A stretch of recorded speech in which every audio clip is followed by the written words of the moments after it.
Drama की शुरुआत हमारी फीमेल लीड योंग से होती है, जिसकी सबसे बड़ी समस्या यह है कि उसके अंदर कोई फीलिंग्स नहीं है, मानो उसे कुछ भी फील नहीं होता हो। तभी उसकी माँ वहां आती है और उसे देखकर कहती है, क्या अब तक तुम्हारा ये सिलसिला खत्म नहीं हुआ? हमें पता चलता है कि योंग पिछले 10 सालों से हर दिन इसी रेस्टोरेंट में आ रही है और हर बार वही खाना ऑर्डर करती है बिना कभी हिचकिचाए। योंग अपनी माँ को अपनी जिंदगी की बातें बताने लगती है, मगर उसकी माँ उसे बीच में ही रोक देती है। मुझे कुछ नहीं सुनना। योंग उसकी आंखों में सीधे देखती है और कहती है, जब मैं बोल रही हूँ तो बीच में मत बोलो। ये पहली बार है जब तुमने 20 साल बाद अपनी बेटी की आवाज सुनी है। क्या जरा भी याद नहीं आया कि कैसी लगती थी मैं? माँ उसकी हथेली पर एक चोट का निशान देखती है। ये क्या हुआ? योंग कहती है, मेरे काम में रोज ऐसे जख्म लगते हैं। माँ कहती है, मैंने तो तुम्हारे लिए बहुत पैसे छोड़े थे, तुम्हें ऐसे काम करने की जरूरत नहीं। योंग धीमी आवाज में जवाब देती है, क्योंकि दादी ने मुझे सिखाया है कि अच्छा बनो, कुछ ऐसा जो तुमने कभी मुझे सिखाने की कोशिश भी नहीं की। इसके बाद हम एक फ्लैशबैक देखते हैं कि सालों पहले योंग की माँ उसे दादी के पास एक पैसे का बैग देकर छोड़ गई थी। दादी गुस्से में चिल्लाई, कैसी माँ है तू जो बस मुश्किल वक्त देखकर अपनी बेटी को छोड़ देती है? कुछ समय बाद स्कूल से फोन आता है। मैडम कहती है, जब से 2 महीने पहले साइंस लैब की क्लास में मेंढक का डिसेक्शन हुआ है। योंग रोज मुझसे एक और मेंढक लाने की जिद कर रही है। फिर दादी खुद एक मेंढक लाकर देती है, लेकिन जैसे ही योंग उसे काटना शुरू करती है, दादी उसका स्कैल्प पकड़कर योंग के हाथ पर चोट कर देती है और कहती है, ये जीव भी दर्द महसूस करते हैं जैसे हम करते हैं। अगर खुद दर्द नहीं सहा जाता तो दूसरों को भी दर्द ना दे। वाकई कितनी गहरी बात थी। लेकिन उसी पल योंग अचानक बेकाबू हो जाती है और दादी का गला पकड़ लेती है। दादी भी हार नहीं मानती। दोनों के बीच एक अजीब सी जंग छिड़ जाती है। एक तरफ प्यार और सबक और दूसरी तरफ एक ठंडी जमी हुई आत्मा। क्योंकि योंग को एक भावनात्मक बीमारी है, वो महसूस ही नहीं कर पाती। दादी कहती है, ये है हमारे नियम और इन्हीं पर जिंदगी जीनी होगी। योंग की आवाज नरेशन में गूंजती है, अगर दादी के नियम नहीं होते तो शायद आज तुम अखबार के शोक संदेशों में होती। अब मुझे माफ करना माँ, तुम मुझे फिर कभी नहीं देखोगी। वो उठकर चली जाती है। अगले दिन वह एक डेजर्ट सफारी में शामिल होती है। तभी रेत का तूफान उठता है। गाइड कहता है, ऐसा तूफान हर 1000 साल में आता है जब कोई जिनी अपना नृत्य करता है। तुम लोग भाग्यशाली हो जो इसे देख पा रहे हो। योंग निर्जीव सी आंखों से आसमान को देखती है और बड़बड़ाती है, बेचारा, ये नृत्य तो 2 लोगों का होना चाहिए था। लगता है ये जिनी मुझसे भी ज्यादा अकेला है। योंग बोलती तो है, लेकिन उसके शब्दों में जरा भी भावना नहीं होती। साफ था वो सचमुच दुखी नहीं थी, बस यूं ही कह रही थी। जब सभी पर्यटक लौट जाते हैं, योंग अकेली दूसरी दिशा में चल पड़ती है।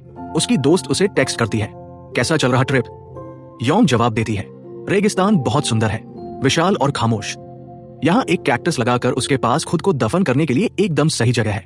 दोस्त उसे समझाती है, गुस्सा छोड़ो, अपनी घड़ी की टिक टिक सुनो, वही तुम्हें शांत कर देगी। योंग कोशिश करती है, वो अपनी घड़ी की आवाज सुनने लगती है, मगर तभी वो किसी चीज से ठोकर खाती है और गिर जाती है।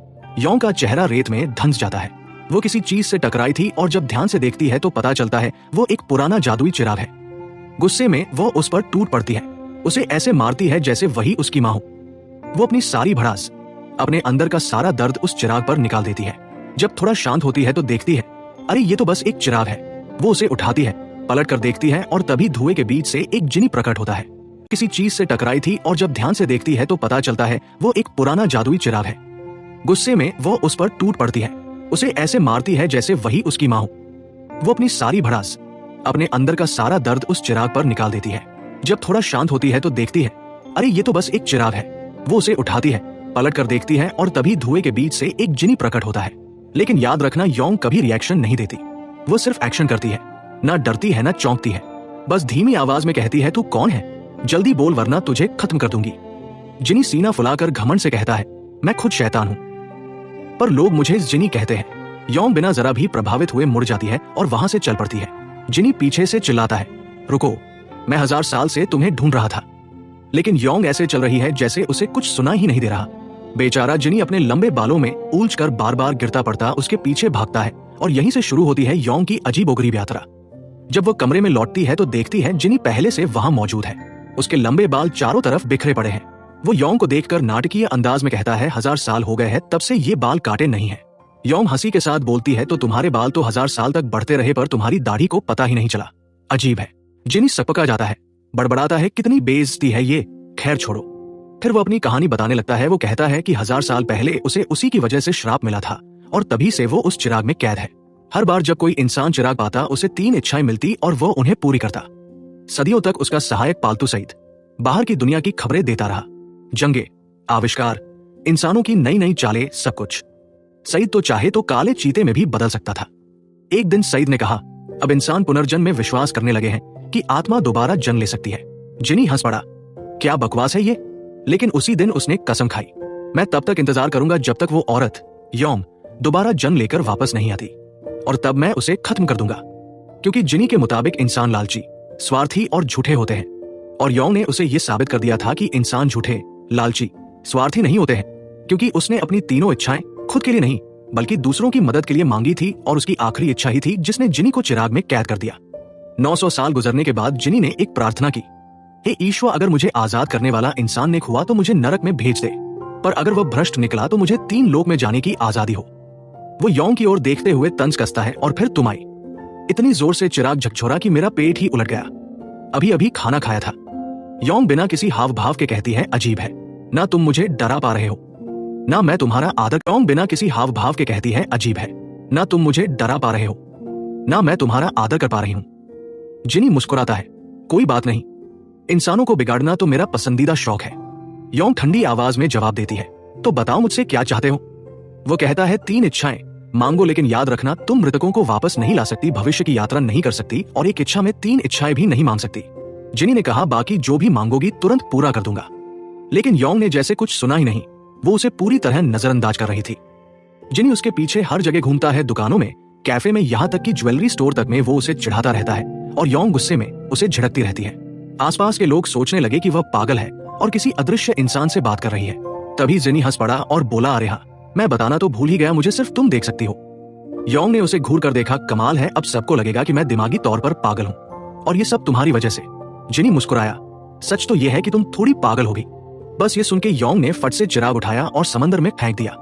लेकिन जब वो होटल लौटी तो देखा जिनी आराम से सोफे पर बैठा बाल सुखा रहा है, जैसे कुछ हुआ ही नहीं।